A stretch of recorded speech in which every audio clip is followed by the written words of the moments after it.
하나님 말씀은 출애굽기 34장 1절부터 9절 말씀입니다.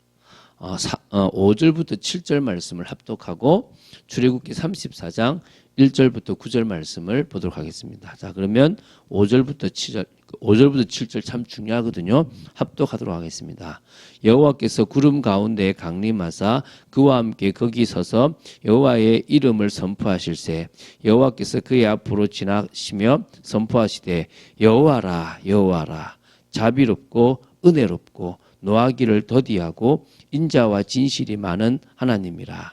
인자를 천대까지 베풀며 악과 과실과 죄를 용서하리라. 그러나 벌을 면제하지는 아니하고 아버지의 악행을 자손 3, 4대까지 보응하리라. 주여. 축복된 말씀도 있고 복된 말씀도 있고 또 이렇게 어떤 진노의 말씀도 있죠. 우리가 이 말씀을 보면서 하나님에 대해서 우리가 좀 더 알 수 있는 시간 되기 바랍니다. 자, 오늘 보게 될 출애굽기 34장 1절부터 9절은요. 이스라엘과 하나님 간의 시내산 언약 갱신에 대한 기록을 하고 있습니다. 그래서 그 중에서 지금 이 부분은 이제 서론에 해당하는 부분인데요. 모세가 이제 시내산에 다시 올라갑니다. 그래서 하나님께서 당신의 다시 이름이 뭐고 당신의 성품이 어떻고 또 이제 이런 부분들을 지금 먼저 얘기하고 그리고 모세의 기도에 또 답을 주시는 부분도 있는데 오늘은 모세의 기도까지만 보고 내일 모세에게 하나님께서 답 주시는 부분을 또 한번 보도록 하겠습니다. 진짜 우리가 하나님 앞에 늘 은혜로 나가야 되거든요. 지금 첫 번째는 하나님이 직접 돌도 깎고 거기다 글자를 써주셨는데 이 두 번째 때는요. 이 직접 십계명 돌판을 깎아서 올라가도록 했습니다. 그리고 이제 거기다가 하나님께서 이제 써주시는 건데 오늘 중요한 것은 그분이 어떤 하나님인지를 우리가 조금 더 알 수 있게 되길 바랍니다.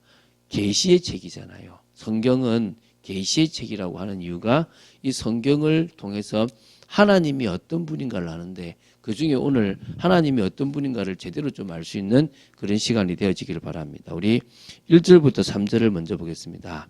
하나님께서 모세에게 돌판 둘을 처음 것과 같이 깎아 만들라고 명령하시면서요. 거기다가 다시금 십계명을 써주시겠다고 하셨습니다. 그 말은 이스라엘과 언약하시겠다 이 말씀이 되는 겁니다. 그래서 이 처음 주실 때는 좀 상황이 다르긴 하지만 결국 다시 이스라엘을 내 백성으로 삼겠다라는 부분들이 있는 거죠. 자, 처음에 하나님께서 돌판을 주실 때는 아까 말씀했던 것처럼 친히 돌판을 깎아서 거기다가 쓰셨습니다. 근데 두 번째는 직접 돌판을 모세 보고 만들고 오라고 했죠. 그래서 신적 권위와 위험이 상당히 감소되는 것을 의미한다고 하기도 하는데 어떤 의미에서는 너희들이 지금 깎아서 오라는 것은 처음에는 내가 너희들에게 이 언약을 하겠다라는 주체가 되었다면 이제 너희들이 내 앞에 와서 내 언약을 지키겠다라고 이야기하라 이거예요. 그래서 너희들이 깎아서 와라는 거죠. 신적 권위가 약화되고 이런 개념보다는 하나님의 방법이 과거에는 내가 너희들을 내 백성 삼았고 내가 너희들을 깨끗하게 했고 내가 너희들과 이 언약을 맺었다라고 하셨다면 이제는 너희들이 지금 나의 진노 속에 있으니까 너희들이 나와서 너희들이 행하라 이런 겁니다. 오늘 그런 의미가 있다는 사실을 기억하면 좋겠고요. 그래서 이제 모세에게 이제 뭐라고 했냐면 십계명을 기록한 그 좀 돌판을 깎아서 아침까지 준비하고 아침에 시내산에 올라와서 산 꼭대기에서 자신에게 보이라는 겁니다. 당신에게. 그래서 하나님께서 모세에게 굳이 이제 일찍 오라고 하신 것은 그만큼 온전히 하루를 드리라는 것도 있고요.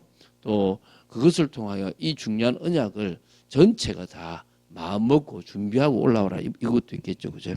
그래서 모세로 하여금 이 시내산으로 올라오도록 지시하신 하나님께서는 아무하고도 함께 오르지 말고요.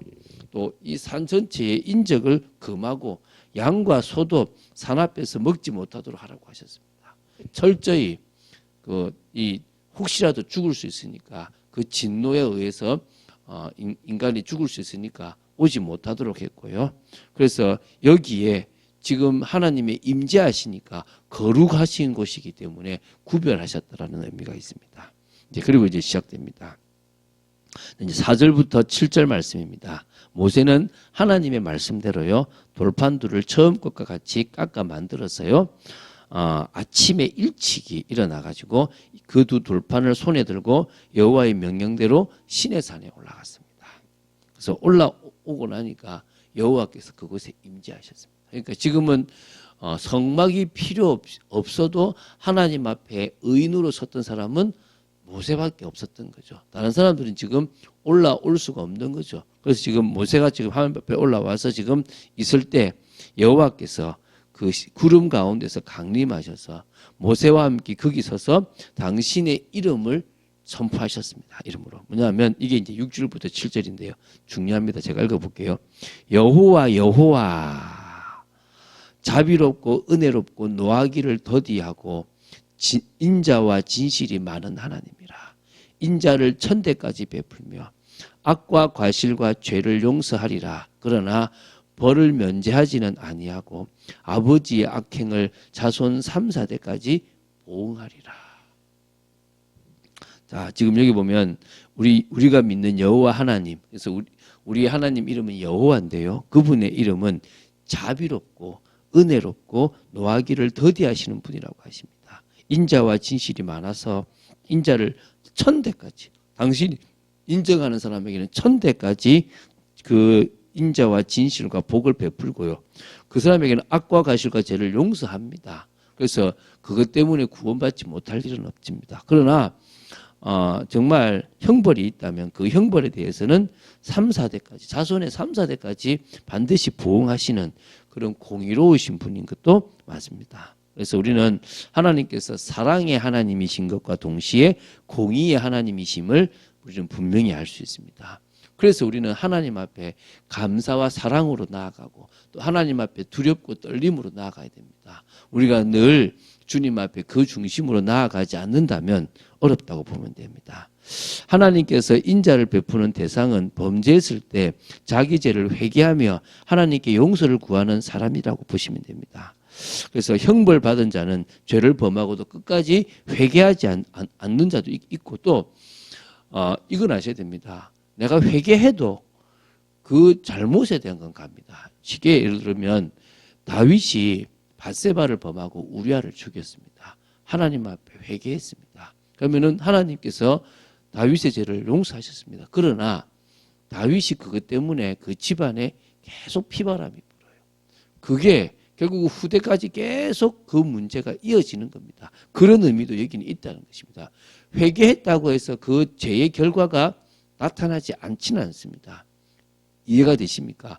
우리가 사람에게 잘못해서 생긴 것에 대해서 용서도 빌지만 그 잘못해서 해를 끼치거나 한 것에 대해서는 우리에게도 그 결국은 돌아오게 되어 있다는 것입니다. 그러나 그것이 우리의 구원과는 관계가 없다는 것입니다.